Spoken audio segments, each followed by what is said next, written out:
Hi, and Happy New Year to you. I'm Dom Hawes, and I'm part of the marketing team for MacAd 2018, which, as I'm sure you know, runs from the 20th to the 21st of February in the View Cinema in Leicester Square, which is right in the very heart of London. But today I've got a special treat for you because before Christmas I managed to catch up with Armin Briegel, who is presenting on Terminal. The exact name of his talk is the macOS School of Terminal Witchcraft and Wizardry. So without any further ado, I want to introduce you to Armin, and he will tell you his own story of how he became an author and how he has published books. So Armin, do you want to maybe tell us a little bit about how you first got into writing and how you started writing your books? So all of this started when my wife, who is a wonderful, smart person, she got an offer as a professor at Leiden University. Before that, we had lived in Los Angeles, and I was a system administrator at a big university there. And when my wife got that offer, we basically, we're going to move back to Europe. This is great. And I had to train my replacement at the university. And while I was working with him and showing all around what I was doing with Jamf and auto package and all of these things that Mac admins use, he was like, "So where are the books about this?" And I'm like, "Well, there's a handful. There's the managing macOS books from Eric Dreyer and Kevin White that are really excellent, but they only get you so far. And then there's really not many."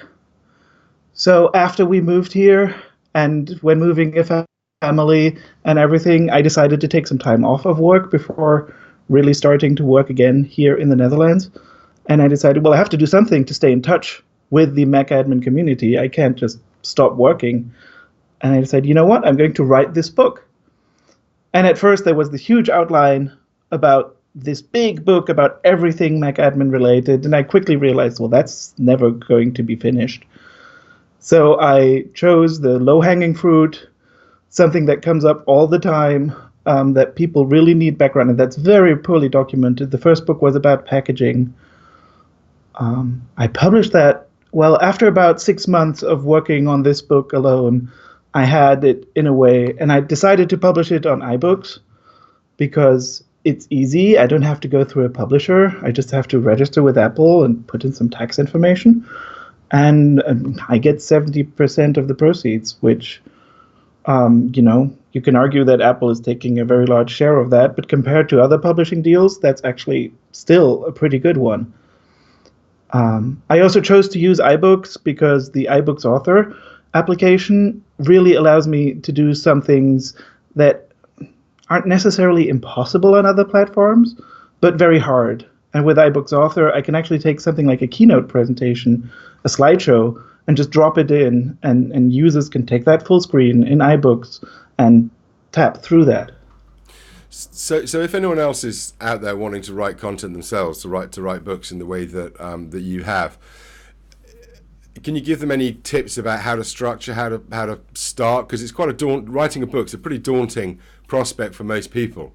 And I'm guessing you probably started with quite a big plan. And did you need skills from other people to do the desktop publishing or the layout, or have you done everything yourself? I have really done everything myself, and I guess that with a tool like iBooks Author, that is possible. There are other tools that let you build ebooks. The disadvantage of iBooks Author, and that's one that I've been looking at all the time, is, you're restricted to the iBooks platform. It will only run on iPad, iPhone, and who reads books on the iPhone really, or the Mac. I decided, given the topic, that's not a bad restriction, but that's a trade-off. Okay, so at the moment you're only on iBooks. Have you thought about taking the content out and distributing wider, or? Yes, I definitely have, and I have gotten requests. The main limitation, given the subject matter being limited to Mac, is not that bad. I mean, it'll run on Mac and iPad. That's okay, given the subject matter. But I'm also limited to the countries in which iBooks are available.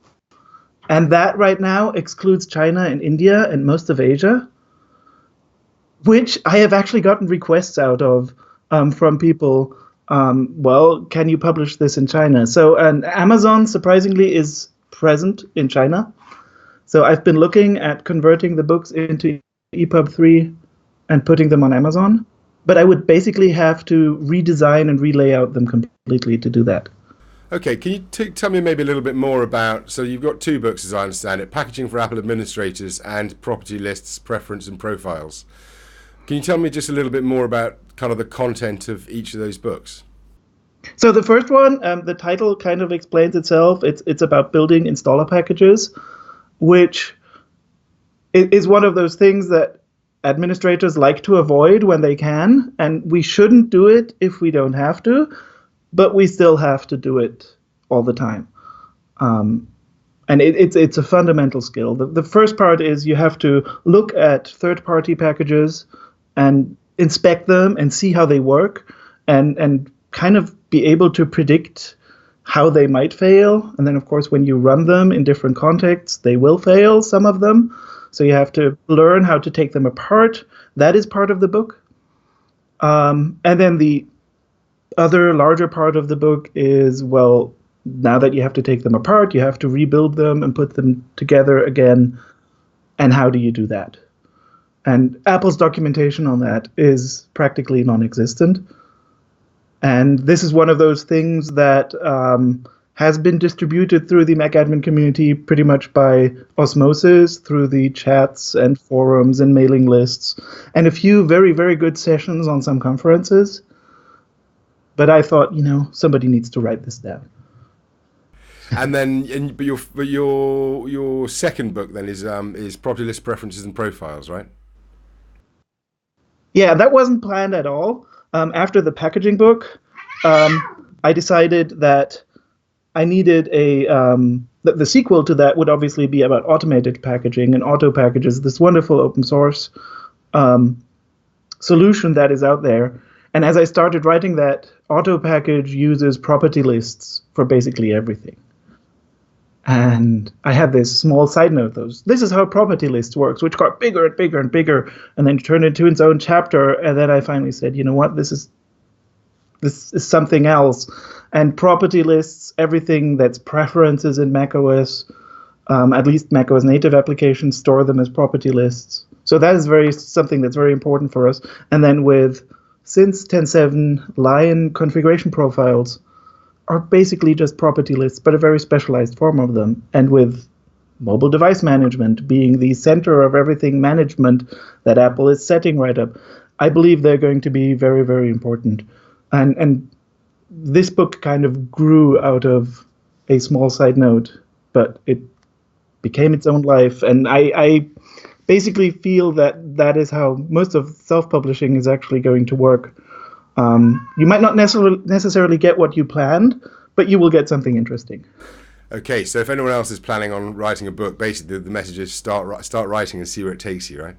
Exactly. That's what happened to me. I certainly have not ended up where I wanted to be. And as you might have noticed, there is no auto package book published by me yet because, that took me in other places, including the property lists book.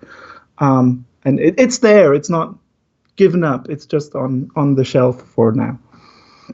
So at the show in February, so we haven't released yet exactly the topics. We're due to do that this week.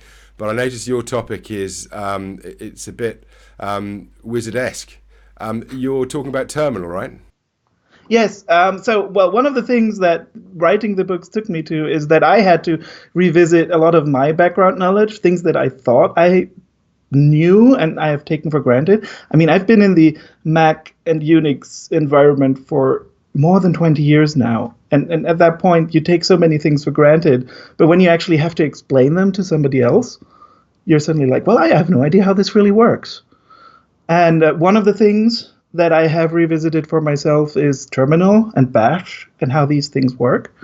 And my presentation in Göteborg at Mac sysadmin was about bash scripting.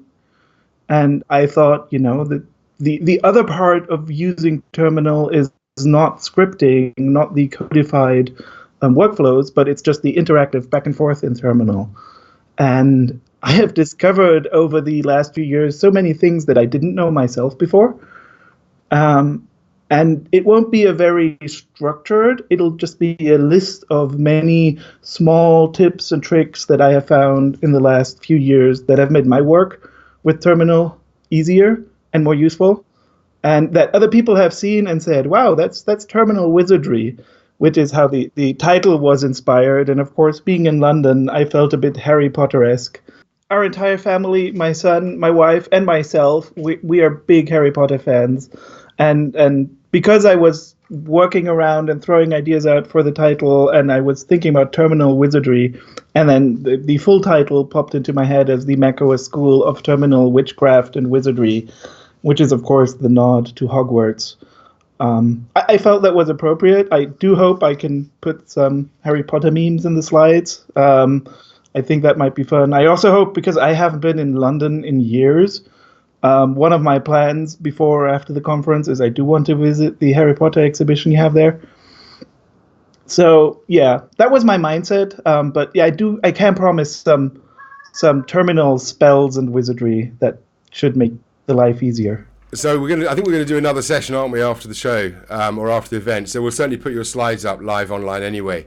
But it'd be really cool. It'd really be cool if we could get together again afterwards, maybe just to put in any extra detail from the questions that you might get at the event or whatever, just to get some good content on Terminal out there. It's something that we've seen a lot of demand for. We put a small training course together last year, and that's been really popular because, as you say, it's one of those things that people take for granted, but actually then suddenly realize they either lack confidence or experience in dealing with. So that course has been really popular. So I really look forward to your event, Armin, and thank you very much indeed for taking the time to speak to us today. Thank you. And we'll hope you have a great Christmas. Thank you. Yes. Happy holidays. Okay. Thanks, Armin.